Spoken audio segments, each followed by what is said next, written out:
Ciao amici, oggi vi parlo dell'85 1.8 Sony, ma prima lasciatemi ringraziare come sempre Luca e Gabriele di RCE Foto Livorno, il più grande negozio di usato fotografico che abbiamo in Italia, ma quello garantito. Ma soprattutto, al di là di questo slogan, grazie a questi due giovanotti, perché grazie a questa collaborazione riusciamo a presentare tanti obiettivi e magari orientare anche un pochettino all'acquisto qualcuno, facendogli risparmiare dei soldini. Già, perché se so che cosa mi voglio portare a casa, se so che cosa vado a cercare, cosa sto inseguendo, vado a bersaglio senza perdere tempo, perdere soldi, che è un po' la stessa cosa. L'85 1.8 di oggi è il Sony, è già uno di quelli buoni, e guardate, lavora bene, magnificamente oserei dire, come tutti gli 85 1.8. Vi comprate quello della Canon, vi comprate quello della Nikon, sono perfetti perché mettono insieme un po' i due mondi, vi danno uno sfocato di qualità anche, ma certamente non è mica lo sfocato del F4, del 2.8, dello zoometto o dello zoom, questo è un 1.8, quindi c'è una capacità di isolare il soggetto molto buona.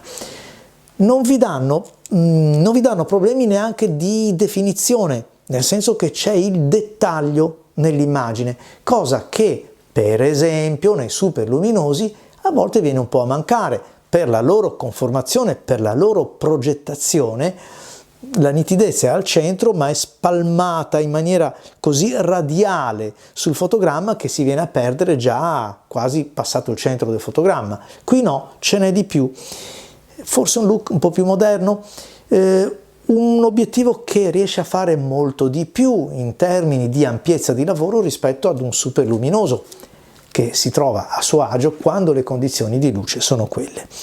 Pesa niente, ingombro minimo, paraluce molto valido anche questo, è corto, è tozzo, la macchina è ben bilanciata, significa tempi di scatto anche se sono un po' più lenti, a parte che con 1.8 voglio vedere che lo siano, ma anche se sono in condizioni di luce precaria, porto a casa la foto, contando, vabbè, su tutte le stabilizzazioni delle camere, eccetera, ma questo è fondamentale, il peso e lo sviluppo raccolto dell'obiettivo. E allora, perché ogni tanto invece sento molti che mi dicono vorrei l'1.4 perché l'1.8, sai, è un po'. Ma sai che cosa? È un obiettivo fondamentale, fenomenale oserei dire, fondamentale perché è quello che ci insegna. Se poi ci piace la qualità dell'1.4, cioè quel tipo di look, che sia, ve l'ho detto, che sia un Sony, ve l'ho presentato fra l'altro qualche settimana fa, l'1.4 e l'1.8. Se poi vi piace questo, allora sì, bisogna mettere mano al portafogli, ma anche cominciare a capire che, come tutta la specializzazione, lavora in un ambito ben più ristretto. L'obiettivo è abbastanza recente perché è stato introdotto nel 2017, quindi una tecnologia e dei trattamenti senza dubbio ancora attuali.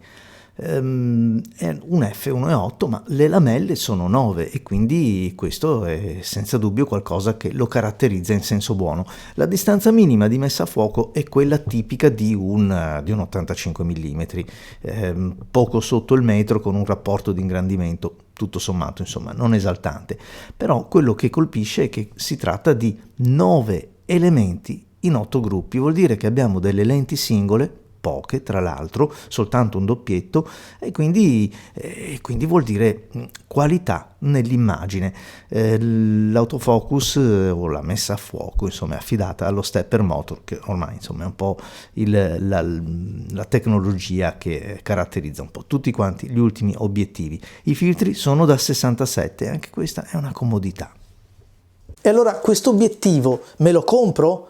Sì, certo, anzi, se ho voglia di ritratto, partite da questo. L'1.4 prendetelo dopo, perché qui non solo ci si fa alla scuola, ma molto spesso basta e avanza, perché le immagini sono veramente molto valide. Io così le ho trovate. Poi l'autofocus è veloce.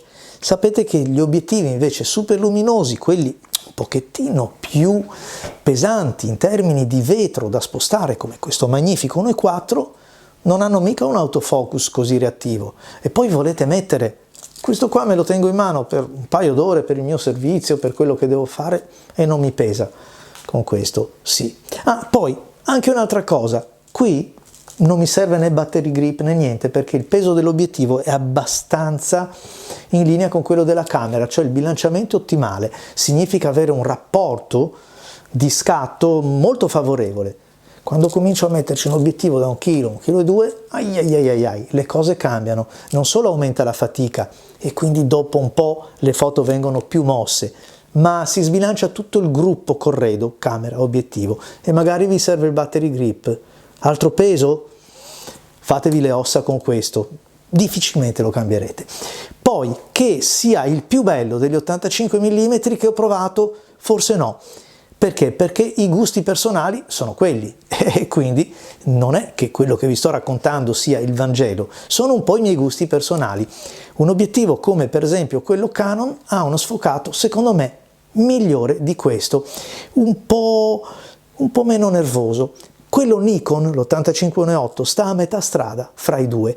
Questo, fra i tre, è un po' più secco, un po' più deciso come sfocato, però stiamo parlando di un obiettivo che vi consente di avvicinare il soggetto e quindi di realizzare uno stacco dei piani, che secondo me dobbiamo andare proprio a cercare col lentino per capire se è meglio quello o meglio quell'altro. Basta, vi ho raccontato tutto e vi aspetto ai prossimi video se avrete voglia di stare qua su PhotoArt. Ciao amici, alla prossima!